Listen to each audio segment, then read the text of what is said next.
সময় নেই, অসময় নেই, বাবু এখন হাফ টিকেট। আমার মেয়ের এখন এই অবেলায় রসগোল্লা খেতে মন চাইছে, তাই হাঁড়ি পাতিল খুন্তি সবকিছু নিয়ে ঝাঁপিয়ে পড়েছি রসগোল্লা তৈরি করতে। কি আর করার, মেয়ের খেতে মন চাইছে, তৈরি তো করতেই হবে।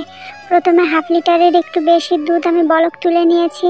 দুধটা বলক চলে আসলেই আমি চুলাটা অফ করে দেবো। আমি একবার বলক তুলে নিয়েছি। এবার দিয়ে দেব ভিনেগার এবং পানির মিশ্রণ। আমি সমপরিমাণ ভিনেগার এবং পানি মিশিয়ে নিয়েছি।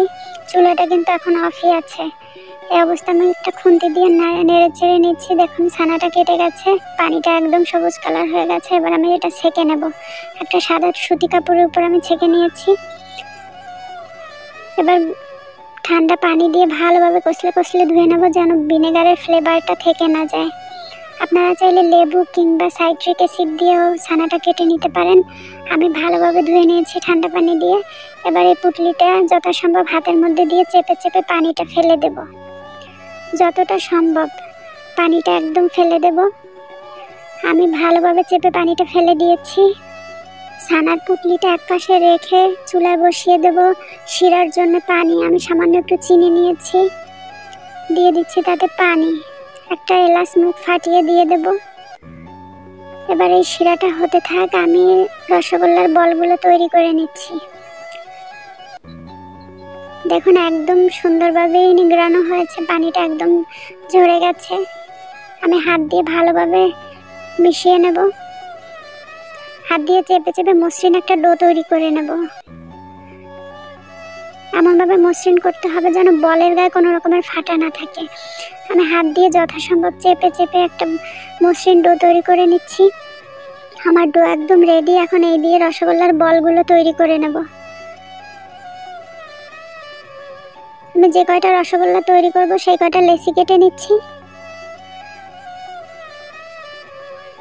হাতের মধ্যে দিয়ে এভাবে ঘুরিয়ে ঘুরিয়ে রসগোল্লার বলগুলো তৈরি করে নিয়েছি। বলগুলো একদম মসৃণ হতে হবে যেন ফাটা না থাকে গায়ে। আমি এক এক করে সব বলগুলো তৈরি করে নেব। মিষ্টি তৈরি করতে যেরকমের সাজা, খেতেও তেমনি মজা। সবগুলো বল আমি তৈরি করে নিয়েছি। দেখুন একদম মসৃণ হয়েছে, কোনো ফাটা দাগ নেই। এদিকে শিরাটাও বলক হয়ে গেছে। এই শিরাটা একদম পাতলা হবে। আমি মিষ্টির বলগুলো দিয়ে দিচ্ছি। এই যে জুনিয়র রসগোল্লাটা আছে না, এটা আমার মেয়ে তৈরি করেছে।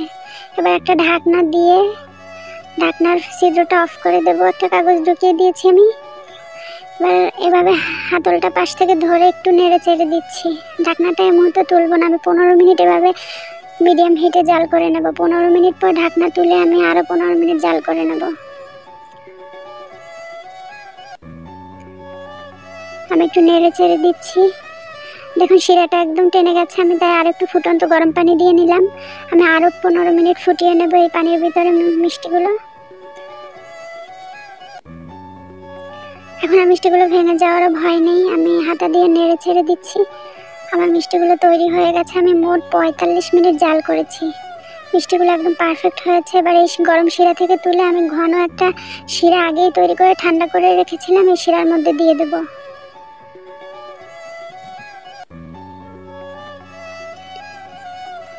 এবং এই শিরার মধ্যে রেস্টে রেখে দেবো।